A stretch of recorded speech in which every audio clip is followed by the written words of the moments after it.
Welcome to the first power rankings of this league in 2022, which I thought was going to be easier until I actually had a look at this season so far, and I suddenly started thinking, this is actually kind of nutso. Not only do we only have a few games to go on, but this is our first 10-team IPL in a while, so the talent map is a bit different, and we have new teams. Plus a mega auction just happened. So I'm basically just going on the handful of games we've seen and lists, and that's not ideal. But that's where we are. That's who we are. We're going to power through it because it's the power rankings. Of course, it's very easy to decide that the bad teams are finished and the good teams are awesome. And there will be plenty of that, don't worry. But we'll probably also look a little bit beyond that. And remember that this is not a points table. We already have one of those. What we're looking at here is how the team is traveling kind of outside the points table. Is what they've done down to poor opposition, or luck in close games, or just a run of form for a few players? This is like a points table autopsy. That all said, this is also quite a confusing start to the tournament. Some of the teams with a lot of wins have actually been in quite a few close games. Two of the new teams are up the top, and Chennai and Mumbai have been absolutely pants. Coming into this weekend, I thought Kolkata were better, and I was thinking they were going to be very high up the top. But I also had a similar thought with Rajasthan, so I was, half right. And as always, I'm nervous about how high RCB are, but I would be even if they were 9th. They're not 9th. So I could actually make more of a mess of this and help, but let's try anyway. And as always, I apologize ahead of time for hating your team. But I do hate your team, no matter who they are. This is the last knock. My dad told me to say this. Rajasthan are at the top. They have hammered two teams and lost a close enough game against RCB, who've turned out to be pretty good as well, and won another close game. I just like them a lot so far. They make a lot of sense. Butler's doing Butler things. I love the combination of the two spinners. It's just a really good start. I might be overrating them, but Hetmeyer, Samson, Chahal, Ashwin, Butler, and Bolt, they're all in form at the moment, so it's hard to kind of play them down. And even if a couple drop off, there is something here. I don't think they're an amazing number one team, but they do look like the best team that we've seen in the league so far.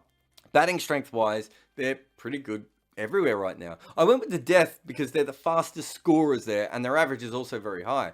But I think that maybe going forward, their real strength is going to be Samson and Hetmeyer in the middle. Bowling strength, well, it's all about the middle overs. Who would have thought having R. Ashwin and Chahal in the middle would be this good? I suppose everyone would have thought that, actually. But they're taking their wickets really, really low, and they're just killing teams in that section. Player of the week, I've gone with Josh Butler. Chahal probably a little bit unlucky here. Butler had 200 runs in his first 3 games, though. And even if his strike rate is low, at least for him, he carried their batting for a lot of those games and was hitting a lot of sixes. And at 2, and I'm nervous already just thinking about it, is Bangalore. I think their first 3 games went to the last over, and then Mumbai completely lost the plot in the middle to them. Overall, I think they've been pretty good, though. And I still see them as slightly better than maybe some of the other new teams that we know less about. Their batting strength appears to be the middle, and they're scoring at over 9 runs and over in that period of the game, and Maxwell only has 8 runs so far in this tournament. They're actually not scoring that much quicker in the death than they are in the middle, which is interesting. Obviously, that will regress, although I suppose Maxwell could actually speed it back up again, so it's a bit confusing. Their bowling strength is the middle. Hasaranga is currently digesting a bunch of opposition players. He is a one-man wrecking crew, and most of the other bowlers who've popped in there have taken wickets. When you have a bowler who's in the kind of form he's in and people aren't picking him yet, you can kind of just place anyone around him and everyone looks good. And I wasn't sure if Hasaranga's bowling would hold up. Hasaranga's bowling has, in fact, held up. But the player of the week is Harshal Patel. What if no one ever hits Harshal Patel again? Is it even possible he's putting more revolutions on the ball than last year? He took a lot of wickets last year, and I assumed that he would take fewer wickets this year, but his economy would drop. But not like this. Not like this. I've got luck now at number 3. I'll talk about the tiers later on because it's a bit confusing. But you could argue that all 4 of their games have been fairly close. But at the very least, you could argue that 3 have come down to really the back half of the first over. If nothing else, they've pretty much held up in close game. But, of course, this could have gone the other way. It's a good record. It's just with a new team and so many close matches, I'm just a little bit uncomfortable putting them too high up. Plus, Rajasthan just beat them. Although, to be honest, they took that game so close, I probably had them slightly lower, and in losing, I felt more comfortable in them. Their batting strength has been their depth so far. They've had some collapses up the top, and because of that, they've had to make up for it in the middle or at the end. And you could pick either.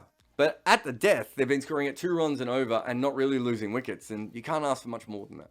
Their bowling strength is also the death. They've taken a lot of wickets at the end, and because of that, they've been able to keep the economy quite low. They also have quite a few good death options as well, so I can see how this will continue to work for them. Player of the week, I've gone with Krunal Pandya, because he's back with bat and ball. He's actually taking wickets while also going at a low economy, and he's hit the ball pretty well from limited opportunities. I've missed this. Gujarat is in at number 4, the other new team. Look at them both up the top, getting nosebleeds.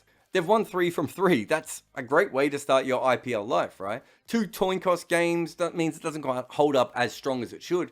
And I could overlook that a little bit if the wins were against stronger teams. But it's against sides who are currently outside the top 4. But they are the only undefeated team. However, it's still with a very low net run rate. I suppose as much as anything, I think 3-0 is great, but I still find them a little bit confusing. Their batting strength has been the power play. It's been incredibly strong. Shubman Gill is doing what he's always promised. And because of that, they're in the top 3 teams when it comes to batting in the power play. Their bowling strength has also been the power play. I actually like them a lot at the death too, but they've just been so dominant at the start of the innings with bat or ball. Mohammad Shami is finally doing what it seems like he was born to do. And yes, they've won 2 very close games, but it's because they're getting off to such great starts, which is another reason that I've gone with those as their strength so far. Player of the week is Rahul Tewatia. Who may never bowl again, has 3 overs for, 46, 50 runs or something like that. But he's been smashing it at nearly 2 runs a ball. This already looks like his best batting year, and he's not actually faced that many balls yet. They paid a lot of money for him as an all-rounder, and so far they're getting all their money back just with their batting. At number 5, we have Kolkata. I already said I wanted to put them higher, but they just weren't very good against Delhi, and I'd lost all my confidence. But they had 3 big wins, and they were really, really big wins. And one of their other losses was against RCB, who obviously I rate quite highly. Although it is worth pointing out that one of those bigger wins was over Mumbai, and even that had an element of fluke to it in some ways. But hey, they paid all that money to Pat Cummins for a reason. And sadly, so far, it doesn't seem like that reason is bowling. I feel like we know this team pretty well from the first 5 games, and also because it's quite similar to some of the teams they've had before, that we can kind of trust their form so far. However, the loss to Delhi was very bad with bat and with ball. And it did make me think, does Umesh have to keep taking 1 million wickets for them to win? Their batting strength is the middle overs. Cummins and Russell have both smashed the ball some in the middle, and they really haven't been great outside of that with the bat. In fact, I'm a little bit worried that there's too many slower guys up the order. But when you look in the middle and you've got Billings, Iyer, Cummins, Russell, and Narayan, that's a really strong core, so I wonder if that does hold up quite well. Their bowling strength is definitely in the middle. It feels like a pattern with some of these teams, but I'm sure it's just random. Narayan and Chakravarti in the middle should have been the strength last year, but the team wasn't assembled well enough, and so they couldn't actually use them together, and one of them was always bowling at the top. Now they can be used in tandem right throughout the middle, and it's obviously working. Also, Cummins is a gun there, and he hasn't yet fired with the ball. At the moment, teams are barely scoring at a run of ball in this period, but they're also losing loads of wickets. It's a brilliant partnership. But player of the week obviously has to be Umesh Yadav, because he has more wickets in a couple of games than he has in the 3 previous IPL years combined. He's killed teams up the top, and there's been very few letdowns later on as well. He obviously won't be able to keep this up, and Delhi got a hold of him already, but he's already won them games. That's pretty good for a first round auction reject they only spent 2 crore on. I've got Delhi at number 6. Honestly, watching them against Kolkata, I did wonder if I had the order wrong here, but I'm going to stick with Kolkata because I did like Kolkata before this. Delhi are currently 6th on my rankings and also 6th on the points table. But their net run rate does show how dominant they can be. It's hard to be anything other than disappointed with the start so far. And I think the Lucknow game was probably the one that got away. But the other thing that bothers me a little bit is the only win they had in their first 3 games was against Mumbai. But they did make up for some of that in the way they beat Kolkata. Their batting strength so far seems to be the power play. Prithvi Shaw and David Warner is a very good, ideal kind of partnership. Warner is still trapped in this slow strike rate that he got caught up in last year, but he probably will come through that. And at the moment, Prithvi is actually scoring quick enough for like both of them. And when it comes to the power play, if they do lose a wicket early on, it looks like they're going to send Rishabh Pant up there. And he loves smashing seam. And with the field up, that would be ideal. I just think it's a really high quality top 3. And I don't actually think we've seen them at their best yet. Bowling strength. Ding, ding, ding. I think we might have found our problems here. They just aren't really come together in any part of the game. They actually, when you look at the bowlers' figures individually, there's a lot of very good numbers. There's 4 bowlers who've done really well and 2 more who should be far better than they have been. But they haven't combined. They're not dominating any of the 3 sections of the game. Like on paper, Kuldeep and Akshar should be brilliant in the middle. And on paper, Nokia and the Fizz should be shutting down the Death. Neither of those things have happened yet. I expect one or the other to certainly start happening. My player of the week is, well, Prithvi Shaw. I mean, I wanted to give this to Lalit Yadav, who's just playing brilliant cricket at the moment. But I'm going to pause my hype train on him because Prithvi's just been better, right? That Delhi have been this inconsistent despite his starts is probably a bit of a concern. But he continues to hit the ball like it, I don't know, insulted his sister. And he's also averaging a really decent amount. Punjab in at number 7. They're kind of all over the shop. They beat RCB easy enough and had a huge win over Chennai, but then got smashed in the face against KKR and lost a last ball game against Gujarat. I just don't know how to feel about all this. But they're batting like someone lit their arse on fire, and I'm all for that. Their batting strength is the power play. They're going at over 10 runs and over to start the game, which is insane numbers. In fact, at first I thought it might be a typo, but 240 runs from 144 balls, that's a real thing that's happening. And it's not been their openers, so I wouldn't think it's sustainable. But even so, it's kind of funny that they had Chris Gale and KL Rahul before, and so on paper they've massively downgraded, but their numbers have gone through the roof. They're smashing the ball everywhere and losing heaps of wickets. It's perfect cricket. Their bowling strength at the moment will also seem to be the power play, although this isn't really much of a strength. It's really that this is the only part where they don't suck with the ball. I would say that if you looked at their numbers altogether, they're probably a little bit of a middling bowling power play team. But Rabada is finally having a good season up front, and Vaibhav Aurora has lived up to his SMAT numbers so far as well. Player of the week, going with Rajapaksa. Where has Rajapaksa been all these years? Well, to be honest, when you look at his numbers, he's not been this Rajapaksa for all those years. For the first 6 years of his T20 career, he was kind of terrible. And then he had a few good years, actually had a down season last year, but showed up enough in the World Cup to get here. But this Rajapaksa, the way he's batting at the moment, we've never seen anything like this before. I have no idea if he can keep it up, but I'm hoping he can. And then in the Battle of the Worst, I've gone with the Sunrisers. Of all the records, I feel like they've actually earned theirs the most. There's no coin flip games here. They were crap twice, and then they played an even worse team. They were only 3 games in, but the bookies had them at the longest odds coming in. And, I mean, they're living up to the bookies. And they're living up to those odds. Their batting strength is the middle. This is where they're really doing very well. But none of their batting numbers are really that great. In all truth, it shouldn't be a batting strength. We should probably be talking about the batting weakness. They've been scoring at around 5 runs and over in the power play so far, which is epically low. Their bowling strength has been the power play. Their bowling has been pretty good up front so far. Bhuvi is back in form. Washington has given them some lovely overs up the top as well. And teams have only scored around 7 runs and over against them. So that's holding up quite well. And my player of the week is Washington Sundar. And I'm not sure I have a clear winner here. I like Bhuvi, obviously, and Natarajan's been very well. And I'm always happy to pump up Tripathi as well. Although he's only faced 48 balls. What? But I'm going to give it to Washington because he scored more than 2 runs a ball. And his bowling has just held on enough. Partly because he's got wickets. But in truth, all 4 of these guys could have got this. It's just the combination of the batting and bowling maybe go Washington's way. Chennai at number 9. Aren't they lucky Mumbai exists?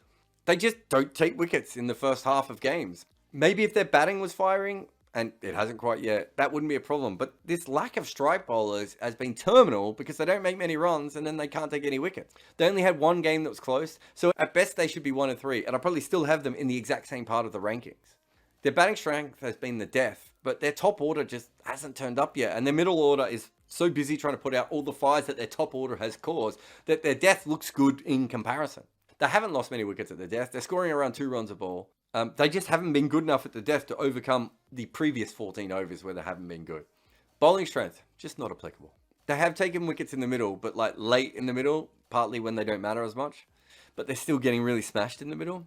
They don't take power play wickets at all. It's horrible up there. And at the death, they were going for runs and not taking many wickets. It's been bad. Player of the week is Dwayne Pretorius. Shivam Dubé and Moeen Ali have been good with the bat, but absolutely terrible with the ball. So I'm going to give it to Dwayne, who seems to have been dropped after 2 really good games, which maybe tells you more about what is going on around him and less to do with him directly. I'm hoping he was injured, but I didn't see anything about him being injured. And that leaves us with Mumbai. It feels in some ways this is a bizarre list, and Chennai and Mumbai should be flipping this around. But Mumbai are none and 4, and they have been absolutely smashed in the mouth 4 times. What was their best game so far? Maybe the Delhi match? And they still lost that one pretty easily, right? Although they did take a few wickets at least. It's just been horrible from start to finish. Their batting strength has been death in the power play. Honestly, anything that isn't the middle. Do you remember when Mumbai were really good because they had that great middle core? Yeah, it's not there anymore. They've knocked it around pretty well up top, but maybe a bit slow, and they've hit some runs at the death without really losing wickets. But the shit in their shit sandwich has made both of those largely pointless because of just how bad they've been in the middle. Their bowling strength has been the power play, wickets, and a low economy, which is obviously the dream. Having lost Bolt, this is probably a fairly good thing, but I'm not sure how sustainable it is looking at their team. But the numbers look pretty good at the moment. They should be a great death bowling team, but that hasn't quite assembled yet. Player of the week is Tilak Varma, and it was either him or M. Ashwin, and I could have gone either way here. I just kind of tossed a coin at the end of it. Although, in his last innings, he hit the ball straight to Glenn Maxwell and took off for a run, which is not ideal. But I love his strike rate. He also bowled a very decent over. I know it was only one, but that was the only time he got the ball. But he's been a very bright spark in what has turned out to be an absolute dumpster fire. So I've ranked them from 1 to 10. I think, especially at this part in the season, it's probably easier to do this in tiers. You might be able to say that Rajasthan's in a tier of their own at the top, but I'm not sure I feel that confident yet. So I'd say that the top tier, which is a bit of a real mess, may be any team from 1 to 5. And to be honest, I'm not sure that Delhi shouldn't be in that as well. Punjab are probably just slightly back from there, but they're almost on a tier of their own. And then we have the 3 teams at the bottom who are quite clearly all grouped together. All 3 of those sides might need a COVID break already. So if you're new to the site and you weren't around last year, we do a power list every now and again. And by every now and again, we're probably going to do it every 2 weeks on a Monday. And I think the really amazing thing when it comes to the power list is how I get it right every single time. Just with every team in the exact correct place with not one error. I mean, just for that alone, you should probably like and subscribe and press the little bell thing and join my Patreon and buy me a coffee just because of how right I was with this list. Just impeccably correct. So perfect. See you next time.